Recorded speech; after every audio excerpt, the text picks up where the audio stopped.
Okay guys, we're just attaching the purlin to the rib and we're using cross connectors. So all you do is put it over one side, over the other side, and the purlin runs right through here. And you'll take a bolt, put it through there, take your other bolt, put through.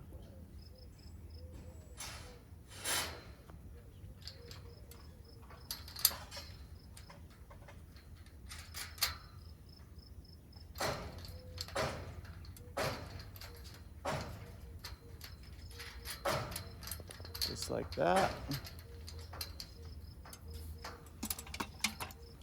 Then we'll tighten these up. We'll make sure that the line on the purlin